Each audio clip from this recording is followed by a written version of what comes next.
Hi, this is Roger Smith of the True Blue Lounge, and today we have Garold Hamilton. He's a 91 Manning's School graduate. Garold is a Jamaican-born entrepreneur, engineer, and philanthropist who has achieved significant success in fields such as engineering, real estate, and private equity. He was the first black partner at SmithGroup, the oldest architecture and engineering firm in the US, and currently serves as Senior Vice President at Introba, where he leads strategic initiatives across various sectors. Additionally, he is deeply committed to community development, particularly through his nonprofit organization and support for educational opportunities for Caribbean youth.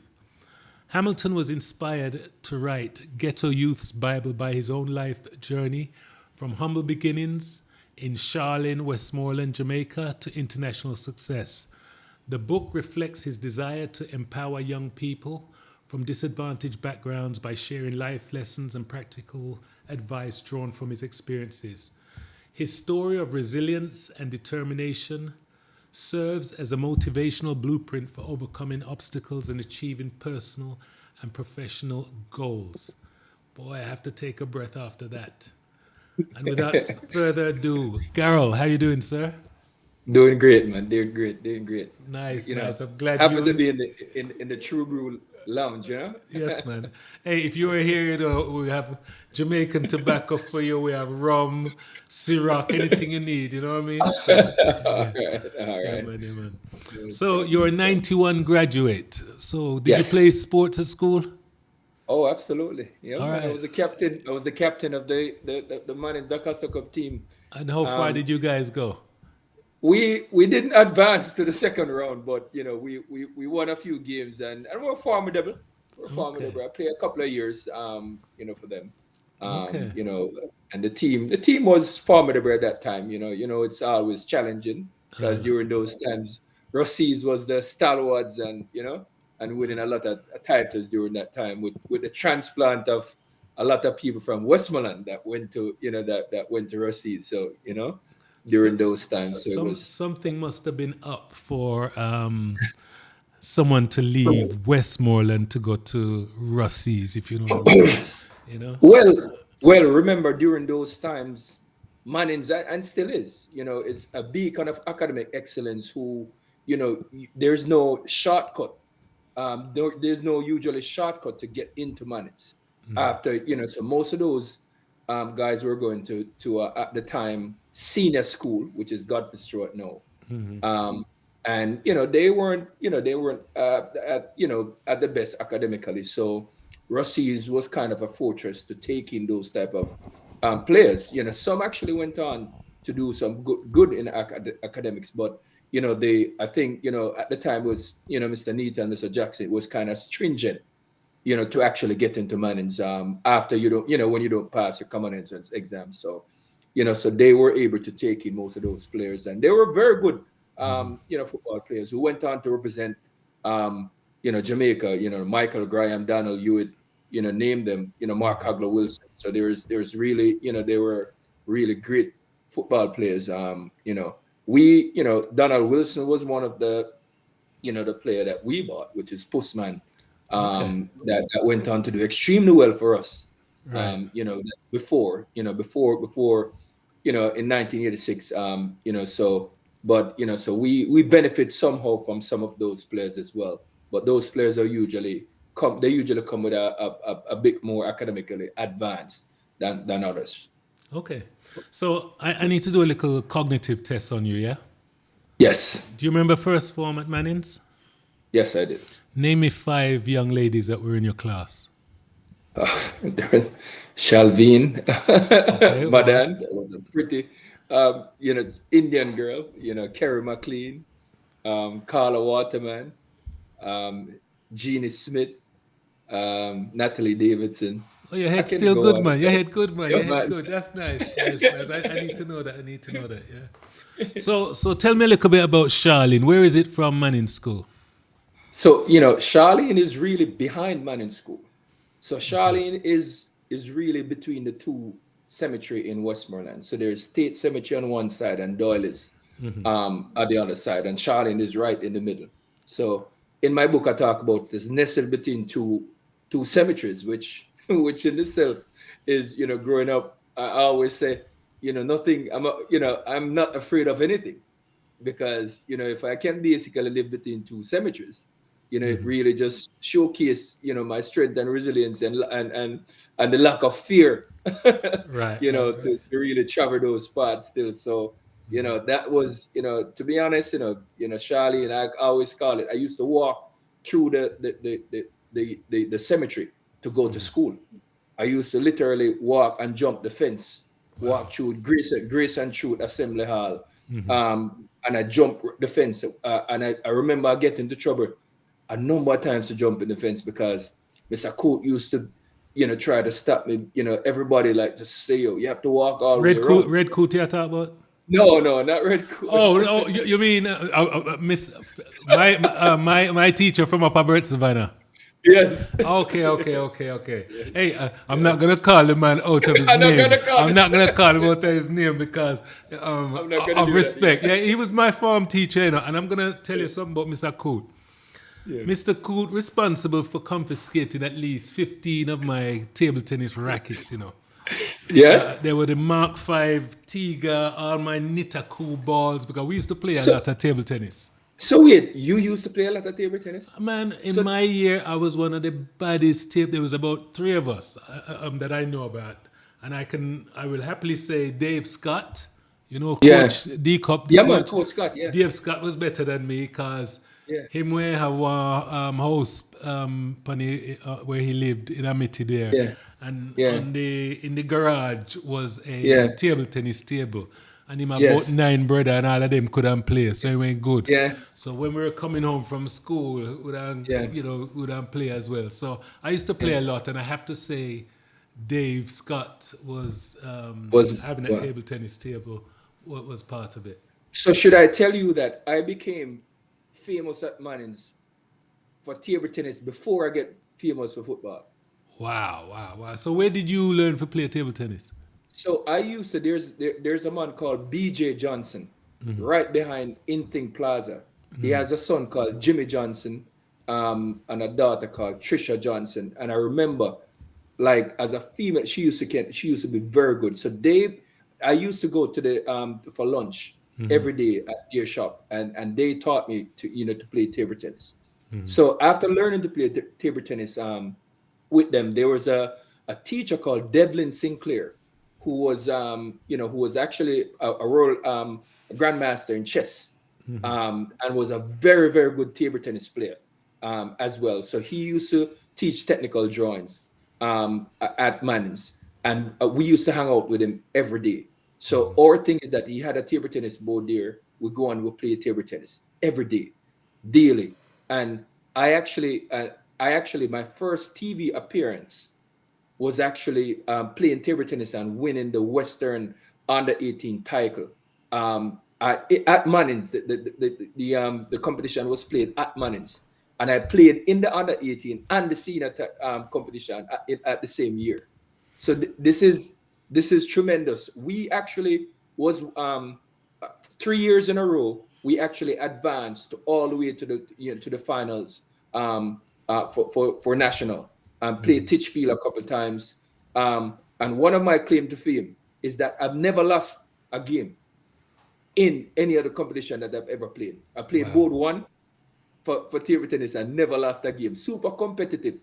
There was one guy that I could tell you that, his name was Juan Sams, and I don't like he left school early, so he didn't get a chance to really show what he could. But he lived in my community and used to beat me more than I beat him. Wow. But I was basically, when it comes to competition level table tennis, like I was just like something that my poise done. How I used to play. That's something that I really, really enjoy. So Stylish, it's throw up the so ball in the air and yeah, man. Yeah, man. yeah. Yeah, man. It's funny. So I tell you that I actually went to Kingston to play in a competition where the Olympic champion and the world champion was playing at the same time Wow. in Kingston. So that's how far. And then I went on to UWI to play, with Dudley Bailey, Stephen Hilton, all of those people, when they were going you at the same time and train at, so like, so it's funny you said table tennis. That used to be like, to be honest, I was a much better table tennis player than a, football player, if you ask me. But that's something that I really enjoy. Wasted opportunity, I actually believe, no, seriously, I actually Yeah. believe in the West Yes. because unlike football, which is a Yes. cohesive sport, you need 11 people on the same. Yes. Things like golf, table Yes. tennis, you see if you can play, you get Yes. me? You can excel because you can practice, you can, you know what I mean? Yes. The dynamics of it is so different. If Mr. Yes. Coote if Mr. Yes. Coote started a little league, I mean, Yeah. as break would come in Yeah. at the first break, a sprint, we have Yes. to sprint to the auditorium, Yeah. the class can't finish quick enough, because you have to get to the table, and it was either I'm Yeah. there first or second, sprinting to the Yeah. Yeah. table, Yeah. Yeah. and Yeah. it was, we'd play like 11 and a half, you know what I mean, as you Yeah. lose, you're Yeah. gone. And we get like Yeah. 8, 9 games, and lunchtime, same thing again. So it was, Yes. Yeah. yeah. But I feel bad that Yeah. nobody had the foresight because I actually Yes. believe if the program, imagine if the program was started in '77 and them time there. Yes. Imagine Yeah. what would have Yeah. Yeah. happened, where you guys would True. be, So, True. True. True. yeah. So, True. what primary school did you go to, Garold? So I went to Savlamar Primary School. So Okay, that's okay. my so there's a lot of competition that people are saying that Unity was the best school, but not I think Savlamar Primary was the best school. To be honest, you Really? know, of course, man. Which school you went? Unity. Uh, what I mean? Uh, I could have met the idle guess and know that it's that you went to Unity, yeah, Unity. man, yeah, man. But the other day me and a couple of friends wanted to help out and cook some soup, get a man to Yes. cook some soup or some porridge in the morning time, and we're gonna, throw a little a $50 a month, and we get some. Yes. And I spoke to the principal. It was like pulling teeth from a chicken to give Yeah. money to Unity. Think about it, Yeah. because Wow. they're so careful of people accusing them of robbing up money or thieving money Wow. that the things they Wow. put in place has crippled them from even Yes. accepting gifts. Wow.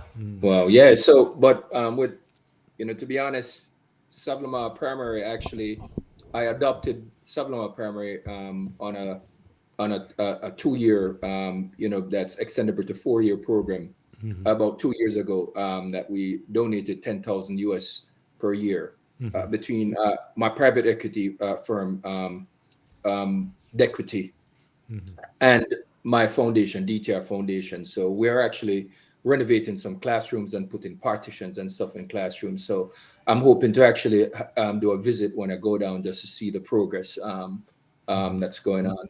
So that's I keep very close to my Primary schools. school, yeah.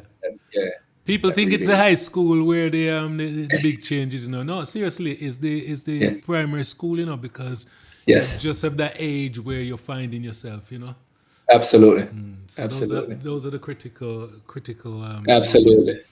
And to be honest, it's funny. I can remember vividly because that's where used to play football. We used to play football of a Godfrey and on the field right there because there was that's a shared play field. But I remember one day I I didn't go to lessons, and you have lessons after just to prepare yourself for common entrance exam at the time, and it was a couple of us that didn't go, and I remember the teacher. Um, when we came back the other day because we missed lessons, the teacher said, scolded us. But I remember she said to the other student and was saying that you follow Garold and go and play football and stuff. Garold, I go pass, leave you. And it's funny that The teacher knew it you. knew, but the confidence it gave me for her to verbalize that, like I remember exactly, and that she believed that so much, and I was just in fourth form at that time, and for her to verbalize that actually empower me and actually feel that it was something that actually bring that self-belief Right. that what, whoa, She really believed that, that I am of that caliber and standard. And she was echoing that, verbally, that really lift me a whole lot. And I remember that particularly. And see, there's certain stuff that you remember throughout life, and stuff that I think that was really a point of inflection in your life, that when you look back on it, you say, boy, so that is something that really kind of push you, towards, to push towards greatness, or push towards, just achieving, because, it's like a charge. She gave you that drive to say, hey, you can do it. Yeah, yeah, yeah. So, Garold, tell me this. What was it in your early life and going to Manning's that Yeah. inspired the book? Yeah, so really and truly, I figured out that that most of the stuff that I was learning and I've learned, throughout my career, wasn't something that was taught to me, and something that was easily accessible and available. So I thought to myself, you know what? I think I've achieved a whole lot. I think I've went through a lot of challenges, um, that I would have a story that people coming from a ghettoized situation or underserved community really can use this as a guide. So I thought that, there was mentors that helped me along the way, that that throw pour into me, like, community that pour into me. And I really felt that it was important to really try to put together a guide, for people to look to, and to take as a roadmap, towards climbing up the ladder, and really making something of themselves. And that's the reason why, I think that, I remember I was on profile. I was on profile with Ian Boyne, um, about 2008, and I didn't have the book at that time. And when Ian, interviewed me, the response was so overwhelming. My social media, Facebook went from 500 followers to 5,000 in 2 days. I get so much calls. I remember even the Prime Minister actually reached out to the ambassador, Audrey Marks, at the time, and said, if you don't know Garold Hamilton, you need to find him, because he lives in Washington, D.C. And that's the impact of the interview. And I remember it was I was supposed to do one interview, and Ian actually turned it into two interview in one. So he basically asked me during the interview, and he said, Garold, we have to record another one, because I think your story it's gonna change life. So we did two take, and I was, I came 2 weeks weekend in a row on the Sundays. And I remember he called me and he said, son, your story is gonna change life. And to be honest, when he said that to me, I really didn't understand fully what he meant. But then when he was saying that after it was viewed, he said he never get so much people calling to the studio to, get a connection. They wanted to get connected, like, with me. People follow me, people, all different type of stuff. I remember kids sending me, messages, how much, the story of my life is going to change their life, and how much they're going to make their parents proud. And he said to me, hey, Garold, you just have to document this. You just have to, you really have the story. So it's really just to tell it, in the form of a book. And he gave me his publisher, Pelican Publisher, who actually published all his books that he did. And I worked with them, to publish Ghetto Youth's Bible. So, so that's the story. And to Give me let some you, highlights, because you refer about, you say story. I'm yeah, thinking so it's it lots of is. stories because it's your Lot life. of stories, lot of stories. And I tell you, one of the, it's funny, one of the one of the lessons I learned, and something that I'm teaching a lot of kids in terms of mentorship, is that, you're not all armed with all the information as a youth, even though you might be doing well in school and stuff. I remember when I left Mannings, I did extremely well. I got, 8 subjects, a few grade ones. I was a science student. I did well in sixth form. and I got through to go to university at the West Indies. Um, my intention, there was two choice. My teachers were pushing me to do to be a doctor, but I also wanted to be an engineer. I think from I was at a young age, that was something that I always picked out of something that I would do. And then yes, yes, yes, yeah. What does it mean to you when you say, sorry, I'm just repeating it because I think the audio was Yeah. off. When you say engineer, what is it that it means to you with respect to what kind of engineer you wanted to be while you're in I fifth did. form? It's funny. I didn't know. I didn't know what type. I know that there was many. I remember. I saw there was a when in Mannings where you have all the boards where you have the academic excellence scholarships and you Yep. have the head boards, and there was this guy called Delroy Dell that actually he's still he's actually still works in the backside industry.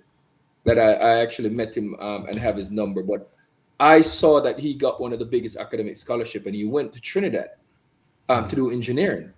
And when I was going to Mannings, I was told that. So that's something that I was saying, hey, you know what? I want to be like him.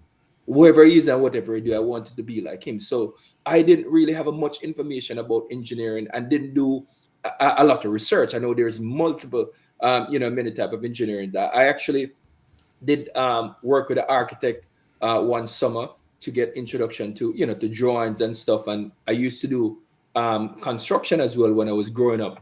I was casting concrete and mixing concrete and those on site, so I was doing the construction side. So I think in that sense that I was kind of you know I was leaning towards civil engineering because that part of engineering kind of deal with the building side of stuff. So that was something that I was I had in mind back then. But it was purely by and I tell you the story, it's purely by chance I decided to do civil engineering because my friends them did I do civil engineering. I would say, my friends them I do it, I go do it too. You know what I mean? So it was just by by chance, and I end up even do a master's in mechanical and diverted from civil, but but one of the things that I learned and I was talking and I tell you the story because I got through to go to university and I decided to defer my place because at the time my father had an accident when I was like in third farm, fourth farm, like so couldn't really work and I don't know if you know Humphrey they used to sell ice cream Yes, yes, at my yes. At school, yes, so, yes, yes. yeah man, so Humphrey You know Humphrey what's was my really father. nice? You know what's really nice? A lot of people, irrespective of the job, it's nice to hear you being proud of your dad. There Oh are man, some kids, yeah, trust me, if they see yeah. their father sell ice cream, they run, go hide, because they're True, ashamed. true, I don't know true.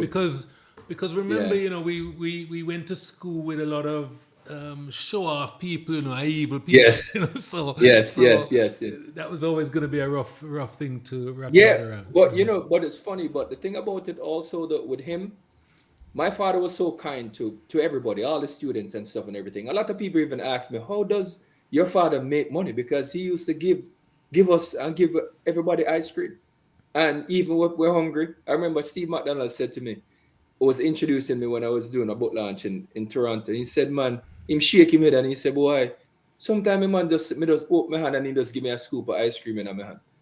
Like, that was the type of person that he was. And I remember like even taking him to different Mannings events. The man is much more famous than me. Him them want to they don't want to Yep, see yep, me. yep, yep. But that's the type of person he was. And to be honest, it's sad that he had the accident. It was a bike accident he had, and they had to actually open his brain. That's how bad it was. Wow, You know, wow, wow. so yeah, so then my mom didn't really have a job. She have a shop that then broke his shop every other month because to go in at the ghetto and stuff. So she Wait, wait, wasn't. wait, wait. We had a shop in Piper's Corner off in Amity Yeah. in the 75, 76, 77, 78, around them time there. And they broke Yeah. his shop every weekend too. So and I wouldn't call Amity in the suburbs the ghetto. Yeah, yeah, So yeah. Jamaica we're rough. Yeah, man. Man, people broke shop, and it's so funny that we even know who Yeah, was yeah, the yeah. man that used to broke the shop. And that's so funny that he must have been yard to go right Mm-hmm. away after. But I didn't. My mom didn't. You know, like so. My mom wasn't aware that I deferred my place. So I remember I went over to the school because man was just playing Da Costa Cup, What was and the it, you reason know, for you deferring your place? I just think that my mom couldn't afford it. So, she didn't have a job. So, I'm like the amount, the tuition and everything. I never even thought about student loan and none of those stuff. I think what I did, I didn't have a discussion, with my mom and really, make a decision that way, the traditional way. Um, and because, I didn't have anybody, I was the first from my family to even think about going to university. I've seen one person from my community actually went to KISS, the College of Agriculture. So, there wasn't any persons that, that I could even learn from and understand, the path and how to get there. So I remember went over Mannings to watch a football game and came back one day and my mother said to me, so son, what are you gonna do like for the, for now, you're not going to university? And I said, Mom, I don't really think I can afford it. So that's why I think that I'm gonna try to get a job. But she said, you sat whole summer. You didn't look a job. There's no, so I remember she said to me, well, son, you know that I made a decision that you're gonna try to go to university now. And I remember when I look over the side, she have one grip and a grip pack. So it's not even a suitcase. The grip was packed, and she said, we're going to Kingston tomorrow and we're gonna try to get in a university. And That's I good. remember went on the bus, went up there. I stayed at Spanish Town in some city. Can't remember 24 Plover Road. My cousins actually lived there. Used to live there and stuff. And in the morning we went up to the university, went up to the admission department, and started to to ask and inquire about the application. And I remember, after a few hours, they, made it known that, they did defer my place. There's a waiting list. It was about 3 weeks into the semester, so it's already started. And, I remember the admission was saying that, we have a waiting list. But the waiting list is really long. So we would add it to the waiting list, and that's the most we can do. So I remember going back in the evening to Ensom City with my mom. And my mom basically decided that she's not going to accept no. So every morning for the next 2 weeks, my mom put on her clothes and went up to the university. And I remember at some time she grabbed my aunt who was working at the hospital, and the boat was just there just to sit down, just to when she had the time, and she was just there just sitting down and asked, hey, did he make the list, just wanted them to see that she's there. And I remember she called me after the 2 weeks, and she called me and she said, son, you need to come take the bus and come now. And you got through. And when I went there, it was kind of crazy because I was wondering why she called me to come and get through. She could have come and, but the dean of natural science, Dr. Mark Morris, at the time told her he wants to speak to me himself. When I went there, the man said to me, "There's only two persons that actually got through out of the long list. There was a girl called Small Nelms that got through, and her stepfather was the warden for Taylor Hall. She's actually a doctor now." And he said, and you. And he said to me, she had connections. But you know what you have? Your mother was here every day. Sometimes she just put up her hand just for acknowledgement. And I didn't do it for you. I did it for her because she wanted it more than anything else. And to be honest, that was humbling to me. And he said, if you feel, I will personally deal with you myself. And that was that was kind of my charge in and my order to understand the needs and what I need to do. So from that point I realized, to be honest, that I wasn't doing it for myself. I realized that my mom actually wanted this thing more than me. And I understand that I was the first out. So it's just like she want me to basically set the path, and that's what empowered me and really kind of pushed me towards anything, because I found out that I have a mother that just not giving up on me, and will never give up, and she's been like that all my life. Wow. So, Garold, let me ask you this about Superwoman. Yes, Your mother, by no fault of her own, yes, could have made another decision. One of them would have yes, said, "Well, make you know go walk your uncle Chuck them. Go go yes, learn to drive." yeah, yes, Or well, make you know go down a hurry, go get yeah. her work. Okay. That could be a Yes, mother that loves you and wants to yes, support you.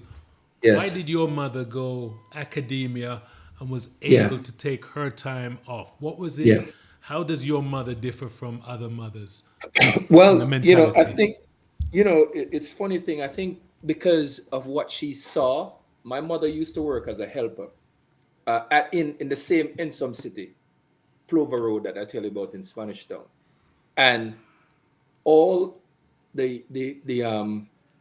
her cousins. There were a cousin that she was working for. All of them were educated.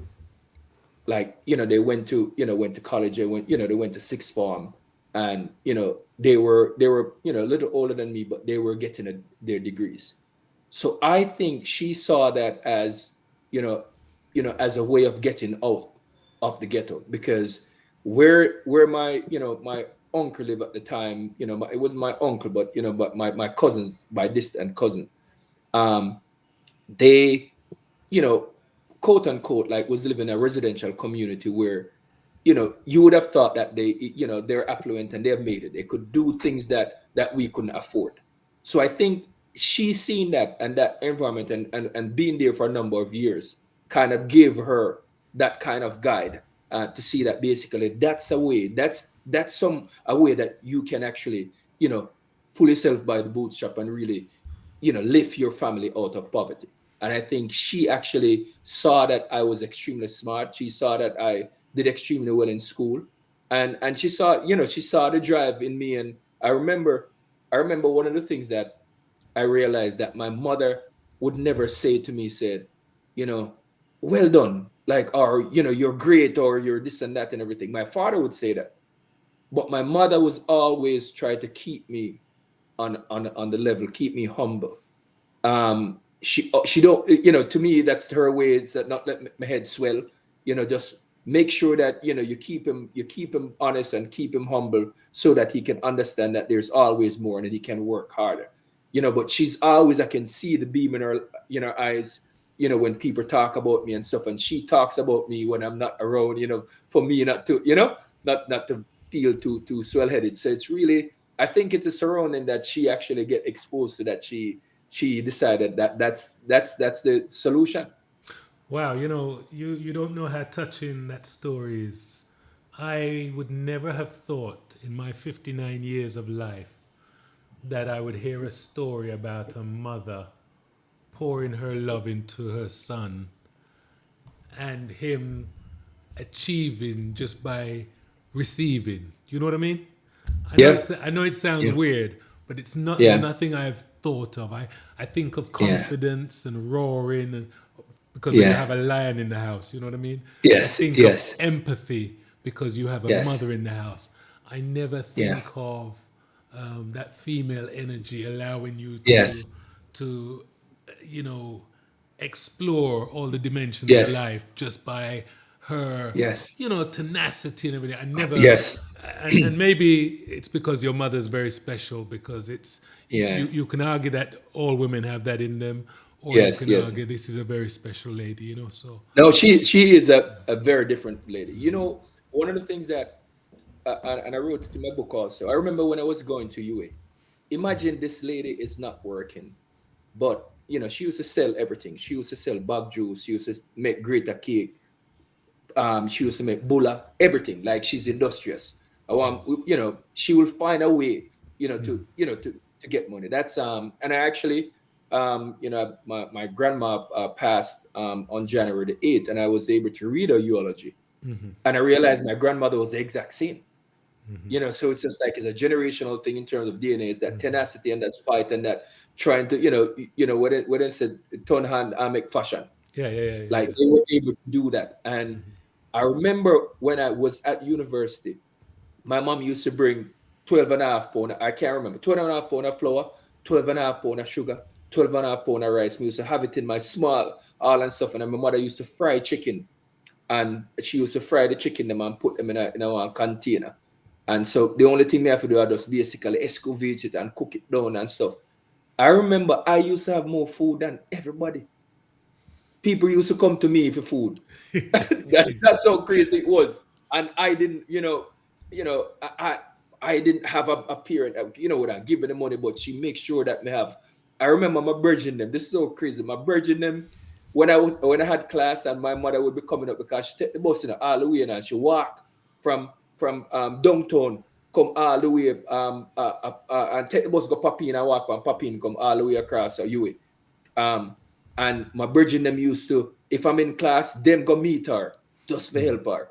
Because they bug them. They must say, yo, me no know how your mother carried, because my mother carried cross and one of the you feel the bug and I say, Jesus man, then how your mother can carry them thing at G Patella, they them call me. And so we that really showed that this woman just she go find a way. Yep, You yep, know what I yep. mean? She go find a way if you just make our son, not in the ward, because provide food, him good. But him can't eat, That's right. everything else, everything else gets, it's no Wow, negotiable. wow. Well, I don't have to ask you if you can cook. Oh So, man, oh yeah, man, I love it. Man. I love cooking, man. so, so, um, so, Garold, give me a walkthrough from leaving high school. You said you took a year off before you went to UA. After you Well, I didn't graduated, take the year off. I wanted to take the year off, but she didn't allow me to. okay, So I okay. didn't. I didn't take it off. So I went to Mona, and I spent a year at Mona. And spending a year at Mona, basically, that was a year. I was going to decide what direction I'm going to go, what I'm going to do, going to med school, or what I'm going to go to Trinidad to do engineering. I decided that from the first semester, I actually got approved to do civil engineering in Trinidad. So I didn't even have to do second semester at Mona, but I still did it. I still, went to classes and passed my exams and everything. Um, but something after I finished my first year and I was supposed to go to Trinidad, um, like something happened that changed my life. I was supposed to. I got my visa, my U.S. visa. I got a 1 year visa, and I had an uncle in Miami, and I was he was sponsoring a trip for me to go to Miami. And the morning when I was supposed to go to Miami, I was riding a bike that my brother borrowed. Um, I went to collect a suitcase from one of my friend, because I didn't, I've never tried before. I never had a suitcase. So my friend was riding on the back of the bike with the suitcase on the back, and was trying to navigate a corner coming off Lewis Street, coming onto Darling Street. Um, and the bike got out of control, um, threw both of us off. My kneecap was split into two. My left kneecap was split into two. And I remember, my friend Donovan Baker, I can't forget. I don't know how he reached to the scene that quick, but I remember him lifting me up, because I was on the ground. I think lost consciousness, but he lifted me up, and I got back conscious, and he lifted me up and he said, "You okay?" And I said, "Yeah, I'm okay." But the moment he said that and he let me go, I fainted again, because my foot, just gave way. So went into the Savile Hospital. And this is something that actually, maybe, my specialization in healthcare and healthcare systems, I think was on the backdrop of that experience. I went into the hospital. They didn't have an X-ray machine. I was in excruciating pain. I could feel that my kneecap was split. and I was telling them that, what was going on, and they were saying that they had to do an X-ray, and at the time there was no X-ray at the Sutherland Hospital. They said, they actually sent me home. They put my foot on a piece of board and wrap it with bandage and send me and send me with painkillers. I remember it was the most, I've never felt so much pain in my life. uh, they sent me home, and I remember at the time my mom just got a job like about 8 months before, in the Cayman Islands. So one of my best friend mother was working in the Cayman Islands as a helper, and then my mother got the job. So my mom wasn't there, because my mom, was using that job to really help me also through school. She went up for 6 months at a time and then go, back and forth. So she wasn't there, and I remember she called my same aunt that was the she was a matron at the university hospital, and said, and told her about what happened. And she said, just put him on a bus, help get somebody to put him on a bus to come, because at the time, ambulance service, you can't afford ambulance service, at that time. So we they rented a couple seats on the bus. And I remember, when we went straight to University Hospital of the West Indies. And because of the connection of my aunt, I actually immediately went straight into surgery. As I went there, they just take me. It was that serious to try and repair it, because they said if you keep it too long and stuff and everything, infection and everything will just cause to lose your leg. So I went into the surgery, and the surgery was said to be successful. They kept me for 3 days, and then they sent me home. I was staying at the time in Red Hills, of Red Hills Road, with one of my Aunt Andrea. And I remember going to bed in the night, thinking that yes, I'm out of the hospital now. It's recuperating now, and get myself together and get better. I remember waking up with pain, and in the night, I saw my foot kind of like it was discolored. I'm like, why is this white pristine cast like discolored? That makes no sense. But I was feeling a lot of pain. So I remember waking up like maybe about 5 o'clock in the morning, and my aunt turned on the light, and I was telling her that I was feeling pain, and it was blood was soaked through the whole cast. It was a full length cast, so blood, it was soaked in blood. Um, so they had to, the sun came up, as dawn came up, we basically rushed back to the hospital. They took it off, and when they checked, they saw that there was infection. So it got infected, and I actually spent the next 3 months. I had the accident on June the 18th. I spent 3 months in the hospital.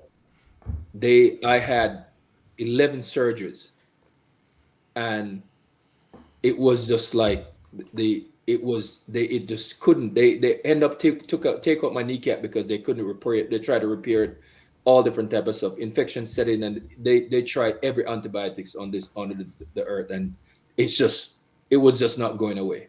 So it was just a long haul. So I remember, even in the hospital, when I actually formulate a way to come out the hospital without even them making a decision to discharge me, because I wanted to go to Trinidad and go to school. I remember the doctor that was actually taking care of me was going on vacation, and and I remember another doctor came in, and I was saying to him that, hey, my doctor said, I'm gonna come out next week. That just I was just throwing something in there, because I'm like, yo, I need to get out of this place. I've been in here too long. And the doctor said, okay, yeah, oh, next week. Oh, well, we'll check it and see if it's okay, and if it looks good, you know, we'll discharge you. I was just throwing something out there, but apparently, I think these people will just keep you in as long as they want anyway. Because to be honest, I didn't really. It wasn't healing properly, but they couldn't do anything else. They would have to just wait until it healed. So I'm like, well, I can always go to Trinidad and let it heal. There, I know it would be a struggle for me, but I was willing to take the chance. So the next week, I was discharged from the hospital, and I remember the doctor said, you have to come back the following week, to for us to check. just to check on stuff and everything on a weekly basis. And I remember my doctor actually called me and said, I know you're not gonna come back every week. For some reason, he understand that I wanted to go to Trinidad. So I remember I was late. I was a month and a week late for the semester. And I called the dean of engineering, and just say to him that, listen, I'm still gonna come, you know because I know I'm a month and two, and almost a week late, but I still feel that I can catch up. And he said, I don't think you should. He said, I don't think that you could ever pass, like, you miss some of the labs, you miss most of the lectures and stuff, so I think you should just put it off until next year. And I remember I called my friend Jamel. I have a good friend called Jamel that was at Mona with me as well, and we were doing natural science together. And Jamel said to me, "Listen, I'm there right now, and I'm there a month, and I'm gonna go class every day. Me no know nothing, and you and you bright, so so me and you go in the same boat when they come. So just come." And I said, all right, my virgin who is there, what I mean, is struggling. So let me go out and struggle together. And I went, I remember my mom booked me a flight, and I went to Trinidad on crutches, Wow. you know, went to Trinidad and crutches, and that's how, and to be honest, I didn't feel anything. My virgin took the notes. My virgin Glaster gave me all the notes that he had, and they would, everybody rally around me and make sure say I do the labs them that I miss and stuff, and the universe was accommodating enough, to understand, the challenges. I used to hop on my crutches. I was on crutches for about 2 months, Wow. and 2 months after that, and then I even had to do. I got a doctor called Dr. Terry Alley, and I can't forget because he was the doctor for the Trinidad football team that went to World Cup, and so great doctor. I was working with him, and he really helped me through. And I remember I had to have had two more surgeries there just to actually bend my leg because it was just straight and couldn't. So Wow. so that was, yeah. And so that was, so I was operating with one kneecap. I didn't even know that people could operate with one kneecap. So that was a challenge in itself. I had to learn to run again and to do everything. And football was kind of life for me at that time because I was playing to a very high level and wanted to to pursue some form of football, along with academics, but I was still wanted to play football. And I remember I told the doctor, and the doctor said to me, say, he's like, I've never seen a one. I don't. There's not a lot of one kneecap people that play. I don't ever see that. But I think that he was looking at my muscle strength and said, let's work on something and see if we can get the muscles around your knee strengthened, and then we'll see if you're able to to navigate on the football field. And I could tell you that in my second year of university, I remember it's second semester, I actually was playing football again. Wow. And by my final year, I actually played and won a number of competition. I was playing for a semi-professional team called Deconstruction, and played for the university football team as well, with one kneecap. Wow. So how do you get from where you are there, from Trinidad to where you are now? So yeah, finished my degree. I finished my civil engineering degree. At the time, I got some offers because I graduated about top three in the class. So I did extremely well. Um, something that that I just had a passion, like when it comes to actually studying and really just get engaged and really make, as I said, I had I think it was my mission to really get my family out of poverty. So I gave it everything, and did extremely well. So I you had got off. no distractions. Well, to be honest, I didn't make well. I spent 3 years in Trinidad. Carnival was one of one of the best thing I've ever experienced in my life. Okay, okay, But okay. to be honest, we had a system that we understood why we were there, and there was a lot of older folks, who were a year or 2 year ahead of us. That by no means let us know exactly, like, you're gonna have fun, but when it's time to study, you absolutely have to. It's not negotiable. And I even talk about that. So I have in about 2 months, I have a new book coming out called From Grit to Glory, and I talk about it in it because having it's a lot of it's not it's it was majority of Jamaicans that's on the hall, Canada Hall that I lived. But they had a system in which they made sure they assign you somebody called a wall, that that person is a year ahead of you, and that person will basically hand down his textbooks and everything, and he is responsible to make sure that you don't fail. So everybody is assigned. So it's a mentor that's assigned to you when you go on hall, and this you get textbooks and everything that they give you, so you don't have to buy a textbook. So they really formulate a system that a support system that really help you to push you. So if you go there and fail, to be honest, it's really on you, because it's really they provide an environment that you'll thrive. And then Why, the why competition, don't we do that at our high school?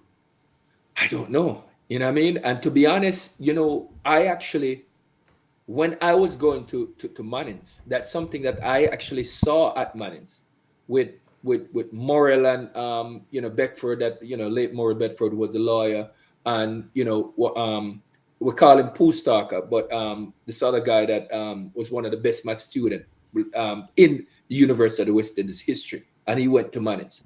But I used to see them stay at Mannings late, and they come together as a group. And I did the same thing because I saw them do the same thing. I used to have the church, the parish church rectory. My friend used to be the caretaker. And I bring all the little youths, them, the younger youths, them 2, 3 years younger than me. Even Professor Denzel Williams, who was the principal of the University of the West Indies, was one of my mentee during that time. It's really having that type of camaraderie, and that's exactly what I saw when I went to Trinidad. So we were doing it, way to that, and that's how we had our study group that we studied together and really did extremely well.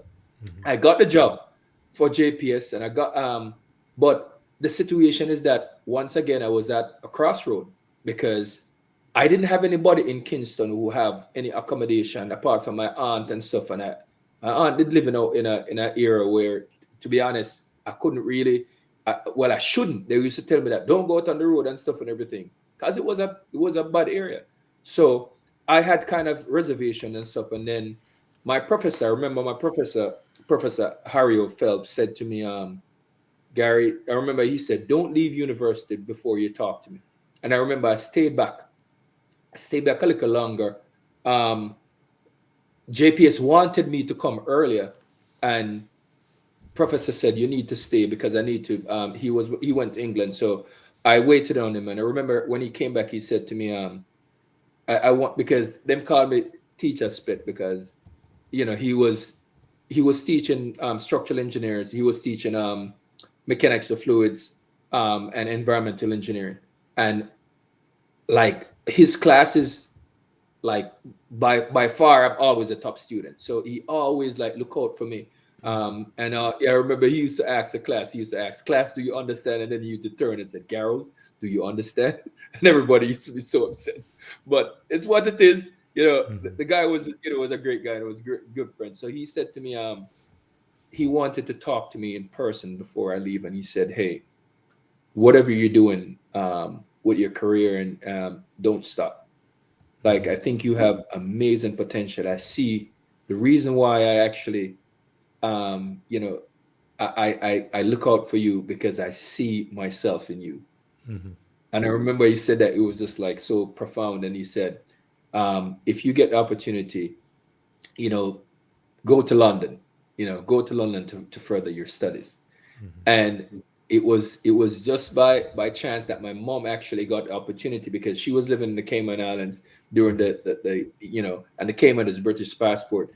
She got a path to go to the UK, and she went there, and she at the time, and I had something what you call a Commonwealth visa because I had gone to London the year before. You have a 2-year Commonwealth visa where you can work. It's called holiday maker. You're not supposed to do, Right. but you get all the requirements that you can work. So I said to her, I So remember I what went to, part of London are you guys going to?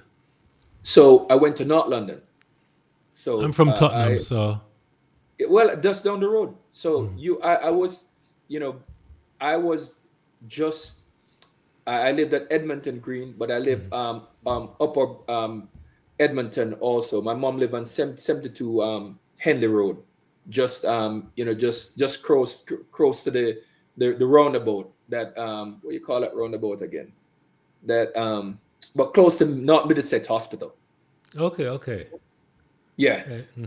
So close to North Middlesex Hospital. So just off, so not too far from Tottenham. My stepdad is a big Tottenham supporter. Okay, nice, So nice. yeah, so so I live, I moved to London, and to be honest, London was a struggle. Like I couldn't get a job because I went late. I tried to apply for 100. I remember I sent out 100 application. I remember I counted, and like I get rejections in all different ways that I don't even understand. But I realized that I was late. I had a degree that that was from the Caribbean. Of course, was a powerful degree. They didn't really look at it like that at the time. So the struggle came, and I did odd jobs. I did customer service job. I used to work on I used to do some renovation of some houses for this Jew guy. So for 2 years I was just bouncing around doing So your that. hand them can get dirty and crusty. Yeah, You man. used to hard work. Wait. Yeah, man. And do See, the a whole lot of of them. people Do would what? know that about you. Them Yeah. seeing your suit and tie and know so you can mix cement too, you know? Yeah, man. Yeah, man. And to be honest, like I took each of those opportunities and job. I remember the customer service job was with Johnson's of London. I can't forget. And that's how I actually learned how to interface and how to, how to deal with people and deal with customers.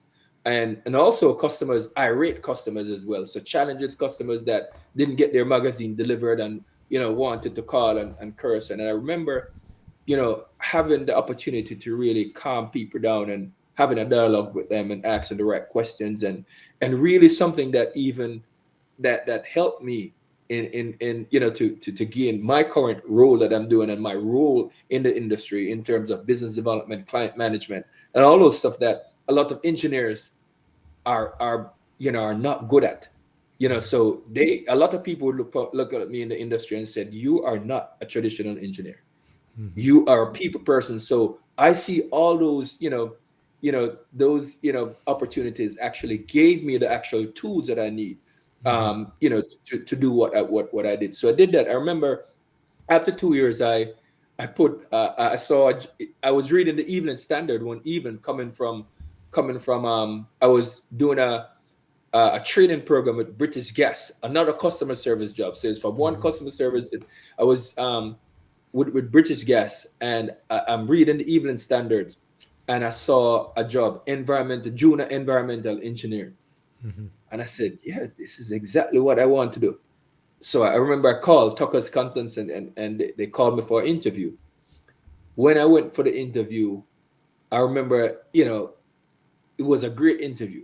And I remember the guy said to me, okay, I'm gonna try, I'm gonna give it a job. And he said, what salary were you expecting? I don't. I'm like, whatever. Like, you know what I mean? I just want a job. To be honest, I didn't really care. I was working like 6, 7 pounds an hour doing customer service jobs and stuff at that time and stuff. And I remember he said to me, we'll start you at 8 pounds an hour. I said, "Damn, fine." I'm like, because I just wanted to get in on the ladder. And I remember when I was walking out, it's mostly white, people. Barry Shambrook is the guy, a great mentor. And I remember there was a receptionist that was it was black, that was in the office, and she said to me, I remember she said to me, um, do you know that they were offering a minimum of 12 to 15 pounds for the job? Why didn't you ask for that? I said, I didn't know. Like I'm like, but I said it's okay, you know. So I remember when she said that to herself, I said, fine. I don't think that they were. I don't take it as they were exploiting me. I'm taking that as a challenge for me. That, you know what, I'm gonna make them pay me what I'm worth. And that was the start of my engineering career. In the UK, and to be honest, it was the start of one of the best start that I have, because it was with a small firm. I had an amazing mentor. Barry taught me everything that I needed to know. He threw me.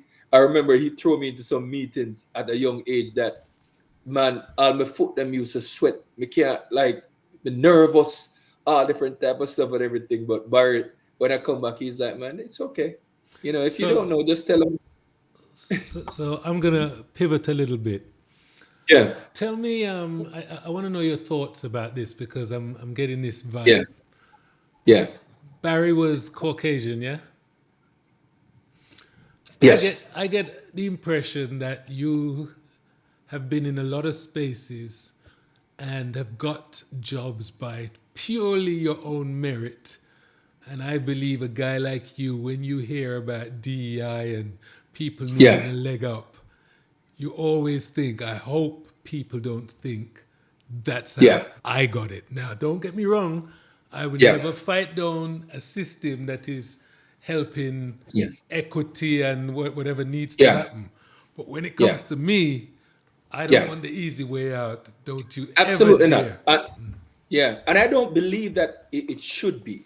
To be honest, um, I think that, if you work hard, and I truly believe that if you work hard and you have the right attitude, in any job, and you push, because the situation is that I've seen people like myself who have the talent, but who doesn't push as hard as me, and who will sit in the corner and just coast, without pushing for, and sometimes I even just, push them and pull them with me and stuff, because maybe their mindset and how they go about things. But I do believe, have if you don't have the qualifications, if you don't have the work ethic, and you shouldn't be, to be honest. And if a white person and a black person is side by side, and that white person is really working much more harder than you, and doing good stuff, I'm gonna challenge you, as because I've worked with a lot of black people. They've worked for me and stuff and everything, and I've seen, to be honest, sometimes I've seen where they expect me to treat them different, or expect me to do more for them than I do. And to be honest, sometimes I try harder because I want them to succeed, because I know that they weren't given a fair chance. But I want to make sure that if you're gonna be promoted, you have to earn it. I think you should. I don't think it's a situation that it should be given to you. When you said that, and I saw that stern Samuel Jackson look in your face, I was thinking to Yeah. myself, this is what I was thinking.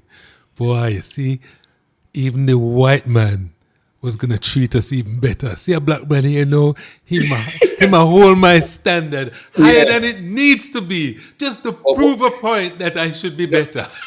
no, and that's the thing about it. What I value myself as a mentor, and I tell you what I do. And one of the things that I've been doing in the industry is try to, I like, even at conferences and stuff and everything. I would grab, my sister. There's a lot of not a lot of black people in my industry. To be honest, not a lot of black people who are in leadership. But what I try to do, I try to act as, as a guide to most of them. A lot of the, I would, if I'm walking in a conference and I see a black man, I would stop and I would talk to him. I would have the conversation. I even put together my own kind of group, of young black engineers that, that we would have up, would come together and we'll talk, and we'll, mentor and figure a way, how to rise through the industry and stuff that you need to do just to have the edge. Because the situation is that you have to try to differentiate yourself. So it's not a matter of just, okay, I'm going to be given something. It's to say, hey, there's certain things that you should do, and if you do it, and if you put in the work, I guarantee you, and I've seen it. So the playbook that I've that I have, and in the book, From Grit to Glory, That's what I talk about in it. I talk From about trying to grit to find glory. glory. It talks about understanding the needs and requirements. And when you think, when the average person is putting in 100%, you're doing the extra 10. You're doing the extra 15. You're doing the extra work. Is it thought leadership? Do I need to write some article? Do I need to present? What do I need to do to show that, to basically to show my superiors and stuff and everything that I am putting out the effort and working a little bit harder and doing some of the stuff that some of the other folks are not doing. So, Because that's Garold, what, yeah. So I'm understanding that yeah, when it comes to competing in the workplace, yes, you're not being the best black employee, you're being the best yes, employee. the best employee, yes, But in doing so, yes, you still have this empathetic way about yes, being the big brother for the other yeah, blacks. I want to yes, know man, why the emphasis on color, and does that have something to do with perceived disenfranchisement yeah. and the fact that you came from Shaolin and Yeah, so I tell you a couple of things.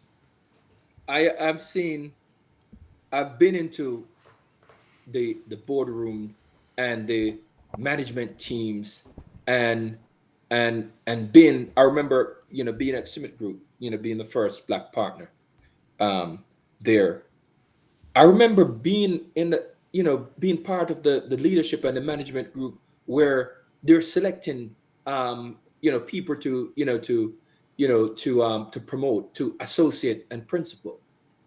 And I remember, and I see different group of people who have their advocates. The LBGQ would have their advocates because, they try to advocate for folks who are like them, or they have their cliques of who they hang and they've been eating lunch with every day for the past 4 or 5 years. And you would see them promoted and become principal because they have their folks actually fighting for them and being their person when they're in those meetings. And I'm like, whoa, when I went in there, I'm like, oh my God. So this is exactly how it goes. You absolutely have to have people that advocate for you, and you have to have your people. And that's when I realized that, you know what, that's a charge for me. I have to reach out and try to figure out how can I get my folks and be a voice for them as well. You you know, know, Garrett, in that that's a compelling story, you know, very, and I'll tell you why again. Whenever this is the second thing you've mentioned that's kind of stopped me in my tracks in my thought Yes. process.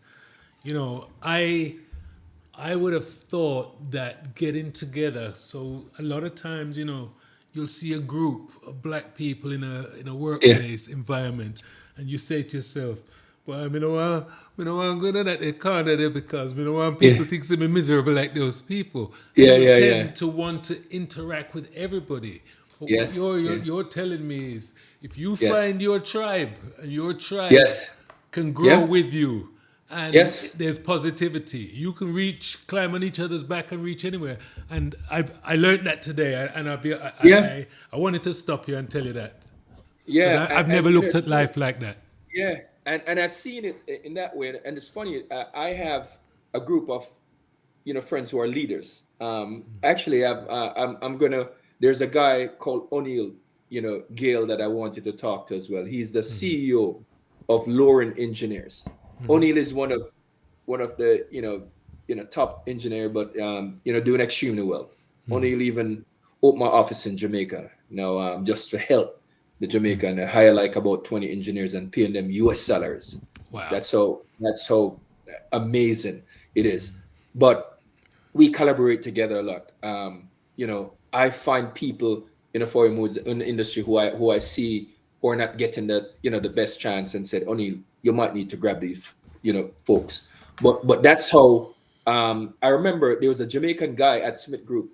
Right now he's one of the top designer, principal level guy who's, who he was designing. He designed something called the um he did something during the George Floyd period called the Society Cage. If you could Google it, and that he actually installed at the National Mall and many different locations and stuff. A Jamaican guy. I remember he was talented, and he was just, but he's a guy that will just sit in the background. He would do all the work, but Don't take other the people, praise. no, other people will just take, you know, praise. And I'm like, I remember before I left Smith Group and stuff and everything, I'm campaigning for him. I'm in those meetings saying, hey, yeah, man, like you don't see the type of projects that he's doing. You don't see that when I'm here until 10 o'clock, 11 o'clock in the night and stuff and everything, he's here with me basically. So it's those things that I was able to add a voice. And before I left, there was two black principal. So that has been my charge in the industry, to be honest. When I see it, I actually also wanted to create a path, and what I continue to do to see a path where the glass ceiling has been broke in terms of having black people and black representation. I became a fellow of the American Society of Healthcare Engineers, and the first black fellow, at 44 year old. But because I didn't see it, I remember I walked on a stage and became a senior, which is 4 year. You have to be, have to get, 7 to 10 years become a fellow. And a black guy said to me, I've never seen a black guy on the stage before when I became a senior. And I'm like, whoa. When he said that, it was a military guy, a guy from, from the Army Corps. And I said, are you serious? And then I went to do my research, and they said, yep, there's none. So for the next 4 years, I did absolutely everything that I need to do. I found out all the requirements. You need to write 4 articles. You need to do this. You need to present at every conference. I made sure I went and find out all the requirements. When I'm submitting, you think I'm submitting the exact, oh, you need to do 4, this and that and everything. I'm submitting 8 articles. I'm submitting 8 conferences instead of 4. I'm doubling down absolutely everything. So when it comes to the time for them to choose and make the decision, there's no borderline. That's exactly how I approach it. And I don't feel that, that's what, I don't give them the chance to marginalize me. I don't give them a chance to say, okay, the next, white man or green man or whatever color man, did 4 and this and that and everything. I am not going to give them the opportunity. And that's how I look at it. And that's because I know exactly what I want to achieve. And because if I can do it and then set the path, then people below me, I can show them. There's a lot of people now, that I talk to, a lot of people that I mentor in the industry, that I said, hey, these are the stuff that you need to do. These are the stuff that you need to do to climb. You need to be a senior. You need to do this. So, traversing that path helped me to really write the roadmap and show people that, hey, don't even think too much about, the challenges that you have with race or whatever. We're just going to put in the work and put in the right way, and basically we can achieve greatness. I've always been an advocate. I've always said, no matter what the circumstance, if I ever get rejected for a job, I tell myself I just wasn't good enough, and I try to be better, irrespective of what deep, because I believe when you say certain things, all you're doing is mentally putting up barriers in front of yourself. True. I heard a guy, I was talking to a guy, and he spoke about generational trauma. I can't put those powerful words on my head, True. to limit myself. How dare I use a term, and I believe this habit that we have of recognizing ourselves as victims, Yes. is a problem. I really believe that, because It is. when you start putting these circles, these invisible circles around you, you don't Yes. move anywhere. And then you start looking at people that moving, and you're wondering, what make them a move, so? I saw them Yes. fast. You know what I mean? Yeah. Yeah. And to be honest, that has been my, so it hasn't been a straight line for me in terms of, you know, rising, to every occasion and meeting all the requirements. At Smith Group, they didn't, for 4 years, I didn't even get a raise. For 4 years, they didn't make me associate, which is the lower part of being a principal. Have you And I ever been remember, put on a PIP, a performance improvement no, I plan? haven't been. No, I haven't Okay, been. so you've always been a star then. Yeah, I always work extremely hard. But what I'm saying is that I thought that working, I remember they fired my boss and I took over his role. And for 4 years, I was building a brand new hospital in Mississippi, doing all the things that they're supposed to do. And everybody's like, yo, you're doing the thing and stuff. And when it came for them to name associate, I wasn't named associate. I remember I went to the recruiter who brought me to SmithGroup and I said, man, you have to get me out of here, man. I don't think that these people really value the stuff that I was doing. And I remember the recruiter said to me, you know what? Go home and I will call you tomorrow and tell you what I think. And he called me and he said, you're almost there. He said, don't leave. He said, I can actually get you into other companies. I could make some money off you and stuff and everything.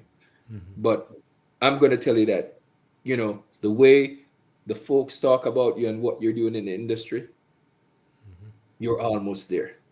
Wow. And when he said that to me, I realized that, okay. So what I did, I went back and see some feedback, from the leadership and said, hey, what's missing? What do you think I should do more, in order to and I remember what they said to me is that, being associate is like a popularity contest. That's what they're saying. So you have to seek people, the advocates that I talked to you. So, and one of the things that it said to If you me want to be at the the time, prom king and the prom queen, you need to go and recruit the yeah, you sycophants. need to, yeah, you need to let people know you. Yeah. Yeah, And yeah, one of the things that they said to me also, I remember the guy said, um, also taught leadership, like you need to write and do all this stuff. And I remember, listen, I was in DC and there was chapters, different chapters of ASHI, American Society of Healthcare Engineers. And in DC, they didn't have a chapter. So I said to myself, do you know what could be my crowning moment? I am going to start a DC chapter. I am going to be the founder of a DC chapter and put some people together. And when I do that, I know that that will give me that lift and people will see that and more people will know me and stuff and everything. So And I remember, where did this drive and ambition? So yes, you were bright. Yeah, yes, you were yes, bright. Your mom poured into you, yes, but this you have a shifty survival mode. Is that the yeah, Shaolin man. living and Yeah, having to it is, run from Dodger and them and they take away your money and stuff? What is it? Where does it no, come from? no, to be honest, man, it's really the drive.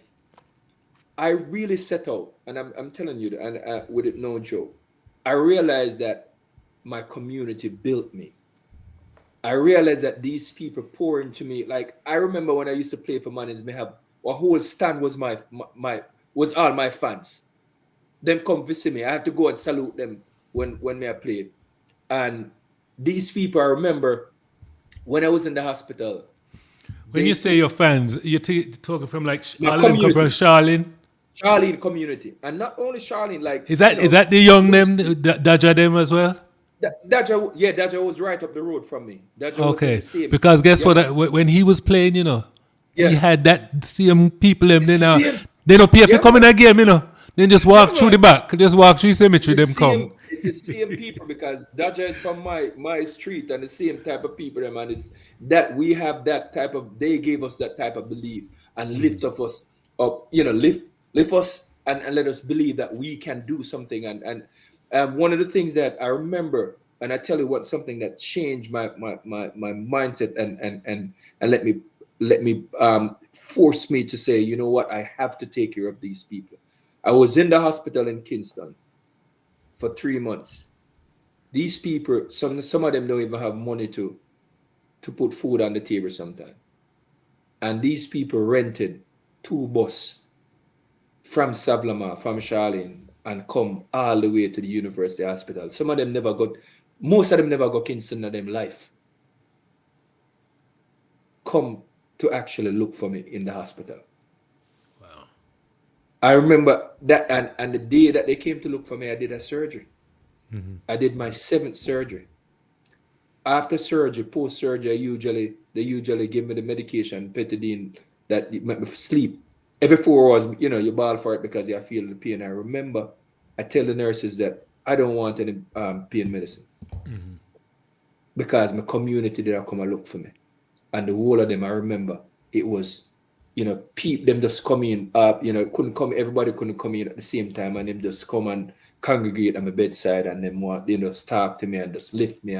What was it about And you, or they saw that you I, were on your way out, meaning you were I, growing? well, I remember, listen, when I was 8 year old, you know what they call me in the community? Reagan. From Ronald. Yeah. Powerful. They said to me that, yo, they saw me as a leader. They actually saw that in me before I even see it in myself. I remember most of, like, even when we play football, the big man them used to say, all right, um, yeah, man, make Garold pick his side. Pick, and I'm like, it used to be so much pressure upon me as the younger, and them want me to even pick the side when that I'm playing. So they actually saw that type of yeah, I don't know So where how does the anointment they, come from, Garold? Come on, uh, you could tell me, man. the It's not. Almighty, Wait. Somebody touch you? listen, the Almighty. Let me tell you something. The Feda, you remember Feda? Little fella, Um, no, 2 years older than you? Anthony Boyd. There's Yes, Anthony Boyd. Feda. yes. All right. Feda. Do you know what my name is? Howard Vermont. We used to teach No. maths. He's Canadian. There's a man called Howard Vermont and Feda, and a next man called Bees used to come in my community, because my community was a troubled community, and they were from the Grace and Truth Assembly Hall. And every Sunday, my mom allowed them to have Sunday school in my yard. Every Sunday. I grew up doing that and basically going to church camp with them at Lover's Leap, right past Lover's Leap every summer. Instill, a type of belief and faith that really is my guide. And when you talk about in terms of believe in self and accept faith over fear, that's something that I learned during that. I believe that I could do absolutely anything if I pray and if I work hard. In terms of also empowerment, my dad actually let me feel like superhero as well. I remember I was at sub primary school and walked over Mannings one day, go look for my dad. And the whole of the football player then it stand up and the man said to me, say, the man introduced me and said, yo, see me Hello. son here. I'm a come captain man. At I was maybe about 8, 9 year old. And he spoke that into being and actually put that in my head. I didn't ask to be the captain at the team when Everton Tomlinson was coaching. I was selected to be the captain. So I remember when I passed my common sense exam, my father was there to collect the paper before me, and when me go, him lift me up in the ear and say, "You're my king." When I was playing football at Mannings, I couldn't do nothing wrong. I could hear him shouting my name, and you can't ask anybody that was watching football. For him, I couldn't do nothing wrong. I made the best thing in the world. You know, it's amazing when you hear a child speak about their parents like that. It's not, we all love our parents, Yeah, but yeah, not everybody can talk about that experience and what yes, it done for you. You know what I mean? yes, Wow. yes, Hey, you have yeah, some man. parents, they will say, watch him, what this like he uncle, blah, blah, blah. Yeah, Watch him, he soon start smoke ganja like, and they find the worst person in the community and they name.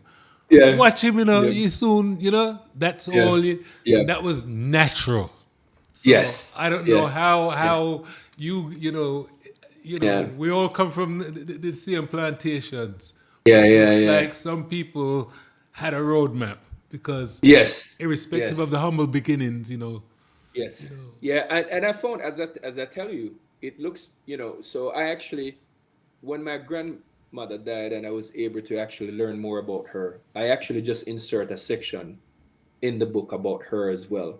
And I realized that, as she used to pour into her community and she was a helper as well, like my mom. And then, she was a farmer also, but she used to sell in the market, and she used to collect.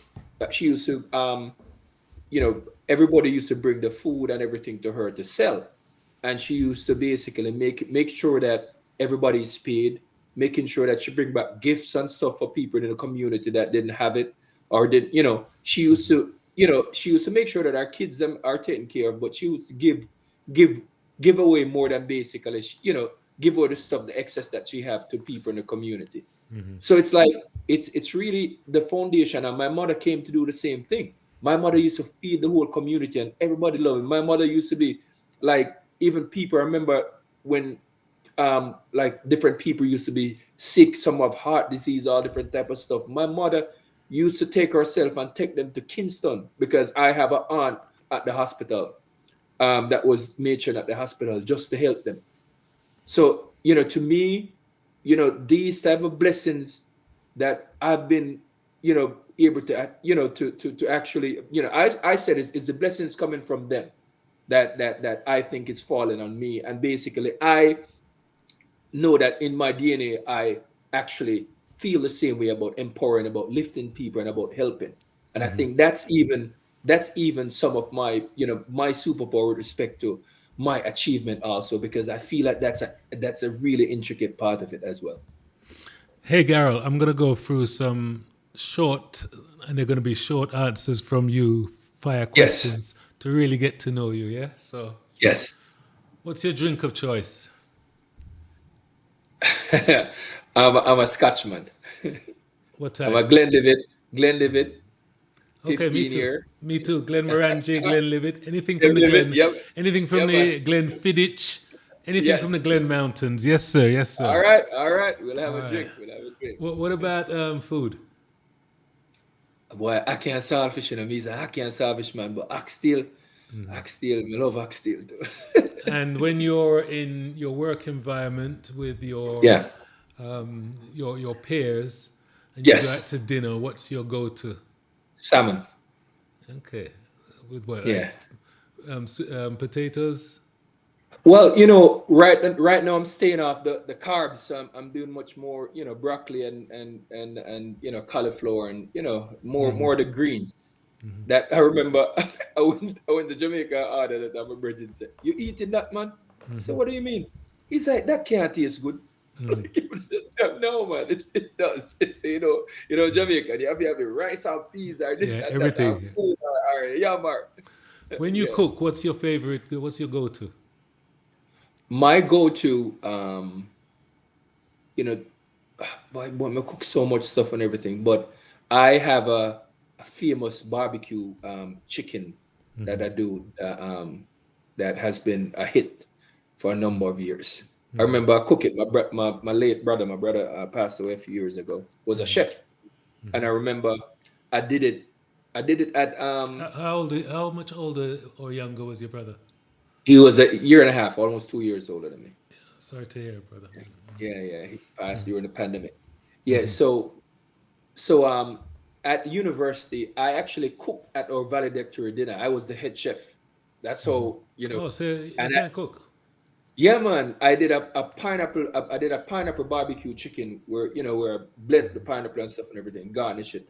So I always make it. And I remember when I went to I went to London and actually did it for Sunday dinner, Christmas dinner, because my brother was upset. He's the chef, and then me a cook. And when they eat the chicken, he eat it here, boy. He tell me, all right, boy, when me taste the chicken, boy, and I said, Jano, can't believe so my brother can cook better. There you go. There you go. Hey, another one for you. So Mac or Google or Android? Mac, What about and that's so iPhone, the whole nine yards? iPhone, Okay, okay. iPhone, iPad. So do you have any hobbies and do you spend any time in it? Yeah, still play football. I've Why that actually they played need yesterday. they need they must heal up to fall tika you say Boy, half man, a I tell knee you, half. half a name I have seen me. The man them always I say yo, you bionic. The man them say you must have bionic man. There's not yeah man. It's still going. I remember a lot of doctors look for me and say, boy, I really don't understand how you're running around. That don't even make any sense. But I still do. God given it. The strength, and I'm doing that. So So um, how does your Christianity and faith, how does that help you? still well. It's a bit my belief. It's my support system. It's Do you really it's believe, or is it just I say you grow, I say you stay? no. I believe. I Okay. really believe.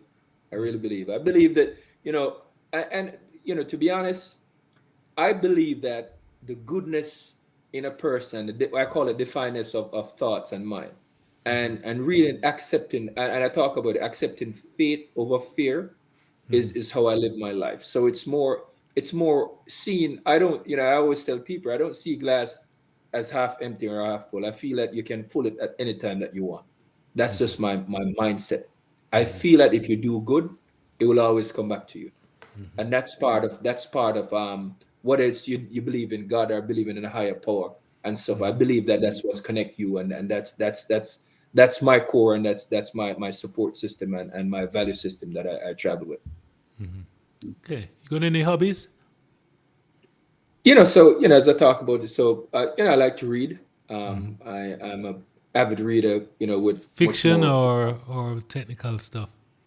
um more more self-help, uh a lot of I'm actually reading um Napoleon Hill. Napoleon will outwitted the devil. Well, So most a lot of Think and Grow Rich, and how many some of how many those hours how many hours a day you messing around with that book? I travel a lot, so a lot on my flights and stuff and everything. I would I would read off something like that in 2 weeks. It's like about 200 and something pages. And if I'm engaged, some books I have all different type of books that you can think of. I could read enough in 2 days or a day. Like if I'm drawn in with it, and I'll sit down, I'll get through it, and read pretty fast because I'm engaged and try. And also, any books that could teach me something, and could really have me just views, and and it can be also entrepreneurship and people who have done great things, through challenges and stuff. That those are some of the stories I like to read. You go down to the bar with your friends them and act like and do normal stuff like watch Yeah, football man. and all them thing there. Yeah, man. Hang on. Me look, watch no football and chat no football and Cuss bad word play as them. well. Play them, and of course, Okay, it's a okay, it's no. No, just play making them. sure you use Yeah, all the man. words in your Yeah, vocabulary as well, yeah, you know. yeah, man. Yeah, man. Yeah. Yeah, man. Yeah, So, man. girl, tell me about a low point in your life and how you were able to get the courage to Yeah. get back on your feet, apart from the time when you bust your knee up. Well, to be honest, when they talk about that, that was a very low point. To be honest. But apart from that, I would think I would think it's really coming from the UK to the US. When I did that, I thought it would be a smooth transition, and I remember getting a job. I was hired, you know, um, called for an interview. When I was living in the UK, I traveled over, got the job, but then um, I realized that the systems are different. And even though I don't know, when you go manage, they talk about SI units, standard units, and imperial units and stuff. The two units that are different. So it's feet, and meters, meters and centimeters and everything. In the UK, and it's feet and inches in the US. You wouldn't believe the huge difference in engineering calculation that could cause. Um, the formulas that you use are not the same. Most of the stuff that you do, like, it's not the same, so it's not transferable. Really, it's the principles are the same, but sometimes I couldn't visualize, and I remember I I couldn't grasp everything as fast as my boss wanted me to. And I remember he had a talk with me about after a year and said, well, we thought that you're much more further um, than, or you would grasp it and be doing much more. And I remember he said, we'll have to reduce your salary by about $10,000. And I'm like, man. So he did. I felt, to be honest, I felt kind of down on myself because I'm like, man, I was doing so well in the UK. What happened? Like, I wasn't, pushing and doing my best. I was trying. Um, and, to be honest, what I did, I doubled down. I said, you know what? I'm gonna challenge him and I'm gonna do what I need to do. And quickly I actually I had my license in the UK, but I didn't get my license in the US. So I had to do over the exams and stuff to get the license. I pushed and I got my license. And I remember like in about a year, I was doing like I was the production guy, the guy who was putting out most of the work and stuff. And I remember, he gave me back an increase, but it didn't. It was not up to my, to what I was on, what I was offered first. So I thought that I was doing what I needed to do, and he didn't. So when I left and went to the other company, it was like, say, you know what? I feel like I'm ready to, for a bigger, challenge and a bigger company. And the company that I was working for was a smaller company, and small in the sense that maybe about 30 engineers. Um, and I remember when I was, when I got the interview, the headhunter got me an interview at SmithGroup and got me interviewed at a couple of other firms. But when I went to SmithGroup, they offered me the job on the spot. And I remember they were paying me, the S3 Klingman was paying me $78,000 because they sought me at 80,000. And I remember they dropped it back to 70 and then inch it back up to 78, which is close to the 80. And I remember when they interviewed me at Smith Group, they offered me $95,000, and I said no. It was the same day that I said, if I'm not working three figures, I'm not going to come here. So I'm asking for $22,000 more than what I'm on, Right. but I felt that I was there. That took some And balls, you know that. yeah, it did, and they said yes. And I remember walking, they gave me the tour, and by the time I walked back to the room and stuff and everything, HR had a letter with $100,000 offer for me to be a senior engineer in the healthcare studio for Smith Group. I remember I called my recruiter, and he said, "You must be kidding me. That never happened." He said, "What?" He said, "What do you mean?" And so it's during that, to be honest, it was a low point because I actually felt that, man, am I going to fail? Like, should I go back to the UK? Because I'm not, I was doing well, and this man is just telling me that, and I remember when I got the job, he said to me, "Hey, Garold, do you realize that when you go to Smith Group, you're never going to be a project manager because it's a lot of architects and it's only architects that they like to promote, and engineers are not going to get promoted. I know that because my ex-wife works there." That's serious. That's exactly what he Red said. rag to a bull, yeah? Exactly. But guess what? The situation was that not even 2 years or 3 years after, he saw me rising and saw me do all the stuff. I remember he used to say, "Man, like, I know I said that to you, man, but you proved me wrong." And I said, Do you know, Garrel, I that's, think you do well in the USA if, and this is my own objective view, so you don't have to agree. yeah, The fact that we didn't grow up in the school system in America clouded yes, you away from all of that color-based stuff.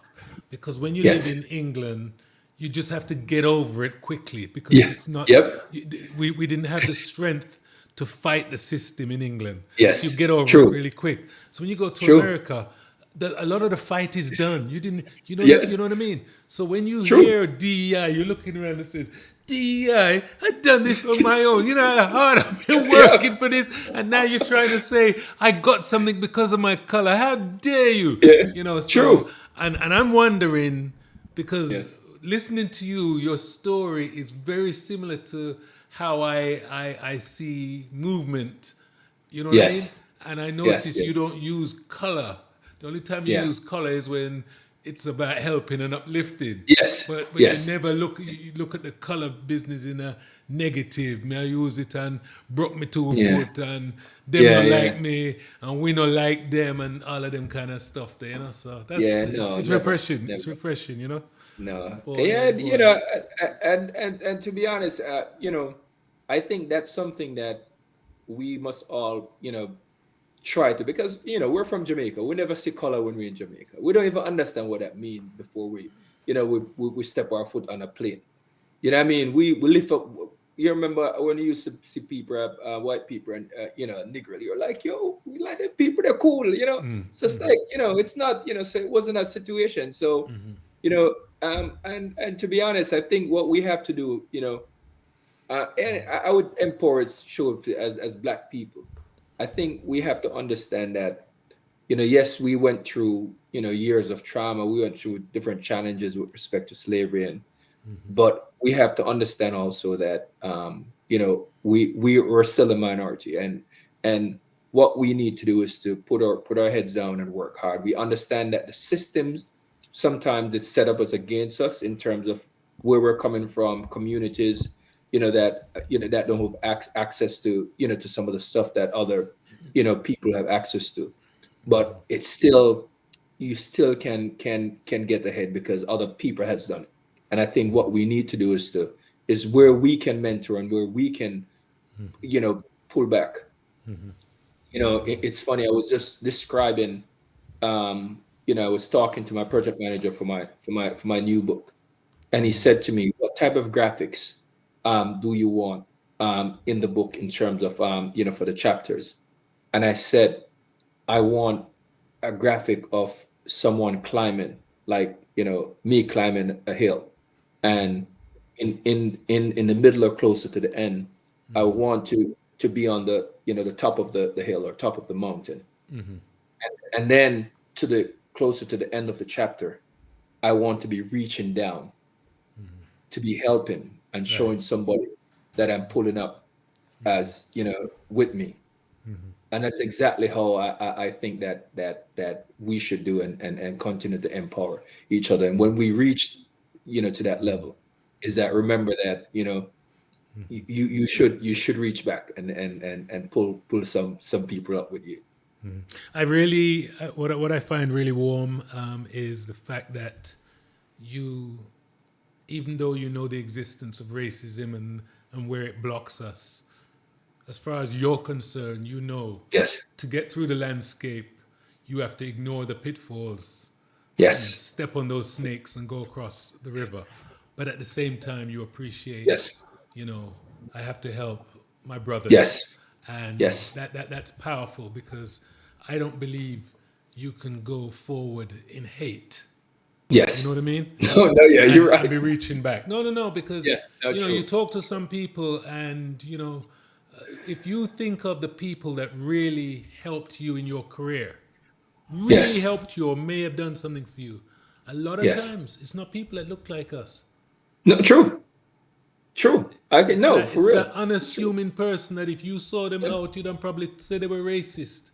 You would have True, used the word and said they're racist. true, And that was the true. guy that in your workplace, Yeah, he pulled you aside and he gave you some advice or yeah, said something to you that changed the way you look at life in that one true, sentence. And it took true. them, so. Yep, and it's a number of them that I can call it. But first, I would tell you the first person, Mr. Howard Verman from Mannings. He was a teacher at Mannings and come in my community to come and every day I used to stop at his house over flats to do schoolwork and stuff and everything. He's a white Canadian man. You know what I mean? When I was like 9 years old, Wow, wow. my first mentor in engineering was Barry Shambrook, the same guy that gave me the opportunity. That people would look at it and say, "Oh, but he give you £8 an hour when him did that half at £12 an hour." Right. But what he But gave that you was man so much more. exactly was so much more. And that man actually, I remember when I was doing, because I did civil, and I said to him, said, "But I did civil, and this is a lot of mechanical stuff that you're you're doing here. And the man said to me, man, listen, son, from your engineer, you're an engineer. The first principles, the application of knowledge, and everything is what engineering is. I remember I didn't have a seat to sit down in the office when he hired me. He was out most of the time and I actually sat in his director chair, in his managing director chair. And I remember when I wanted to do my master's, and I said to him, I want to do my master's. He said, well, find a university and I'll pay for Wow. You know, Garold, you mentioned, whenever you went to a conference or whatever, you'll stay with, it. you'll find a black guy and stay with. But while you're Yeah. doing that, I don't find them and stay with them. What I do, I make sure I I go and say hello to them, take their acknowledge them. information, and acknowledge them and let them know that, hey, let's see how we can empower you and put a call, together and stuff. I tell you, at the conferences, I could tell you, people could, when I go to conferences, I'm one of the most, in terms of known person, which is So just networking is big. That's the point I networking was is trying to make. huge, Yeah. So sorry, huge. I may have said it wrong, but it Yes, was getting to know all the black people. But not only yes, that, make sure yeah. that all the white people know you as well, because at the Know me, end of the yep, day, you know who you can help. yes, But don't you yes. think the whites have a little bit of an advantage because they've got no one to mentor to, or do they mentor and we don't see it? Because sometimes they mentor to us. Well, to be honest, I when it comes to that, um, let me tell you how DEI, um, in certain instant, especially in my industry, help.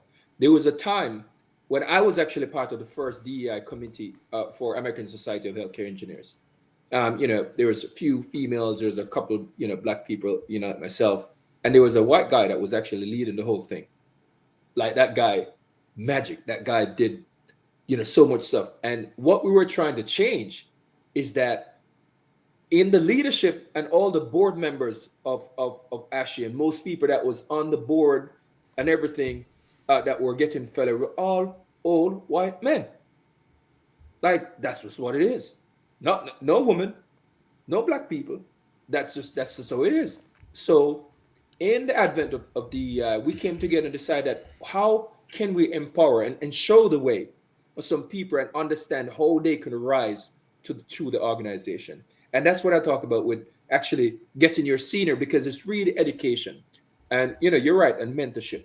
Because we weren't identifying these folks, and we don't, a lot of folks, because visually a black person like me, you don't see anybody like me in that stage and stuff and everything. Maybe we don't feel like we belong there, and we don't feel like that's an aspiration. That's something that we should look out to do.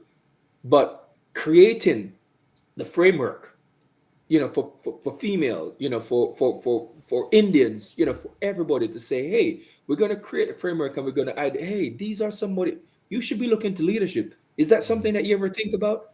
How you can do it. Those are some of the stuff that we do. We do spotlights of folks that have done it and who are doing well, so that visually you can relate to some of those stuff. We call it action spotlights. And those are some of the stuff. Is just like, if you can create the framework, and people could basically utilize those framework and rise with it. You're not giving them. You're not unfairly, putting them on something that they don't deserve. You're creating an environment that they can rise and succeed and be successful. That's all. That's how I see. That's what it should be. Wow. Wow, wow, wow. Couple more questions for you. Yeah. Do you want to be cremated or buried? Buried. It's funny. I just had the same the same discussion with somebody that tragically passed, and his father wanted to cremate him, and his mother want him to be buried. Keep. Right, right, right. Is there someone living or dead that you would like to speak to? Nelson Mandela. Why? Man, I just actually went to South Africa, and that was one of my bucket lists. and reading, the Long Walk to Freedom. That man has, I think the heart of that man is just amazing in terms of somebody that actually been through so much tragedy and No been through, bitterness. and the man has none. That makes, like, No I don't sense. know if I Yeah, it could makes do no. it. I always admired him for that. Isn't Johannesburg a very picturesque, Oh man. beautiful place, man? Oh man. Man, nobody told, maybe I wasn't reading enough and don't understand. I'm like, no wonder these people come and take this place. This place is just absolutely beautiful. Pristine, man. Yep. Yeah, yeah, true. And the advantages are obviously, with Reagan and Margaret Thatcher helping to prop up the apartheid. The Yes, infrastructure, the roads are really good and stuff, the yes, yes, buildings, and yes. because I mean, it's only in a lot of the townships you see some real degradation, Degradation. Yeah, but yeah, the that's white right. South That's right. Africans, where they were, it was they were Yeah, living in, you know what I mean? It could have been London or New York, you know what I true. mean? If you Could be think about anywhere. it, Yeah, yeah, you're yeah, right. yeah. Yeah, yeah. But no, I enjoy AJ Berg. I enjoy talking to a lot of people Yeah, yeah, because I was a little bit surprised that even sometimes when you spoke to some South Africans, some black South Africans, they said things like things were better under apartheid.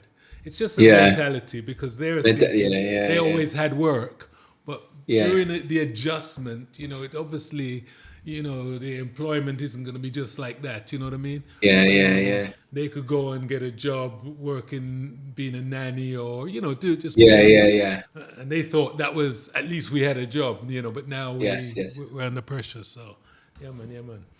Hey, Garold, it was been a real pleasure talking to you, man, and I'm, appreciative you took the time and spoke on my platform. This is nearly No two problem. hours, and I think I could talk Yes, to you for hours and hours. But yes. there's a lot of parts in your mentoring, and there's other topics we can talk about, and I'd love to have you on again. That's cool, man. Thank you very much. Whenever you're ready, man. I enjoy the conversation, man. I always, Respect, it's respect, man. man, yeah, man, and blessings. We are blue Yes, blood, man. so. Yeah, yeah, yeah. So, hey, I hope you have a good time at the Hopton Kelly Memorial. Yes, I It hope should be so. epic. We You know what I will, mean? we will, Yeah. we'll surely have. It's a for good cause, and I think just bringing us together and a lot of friends and who are like family. So I'm looking forward to it.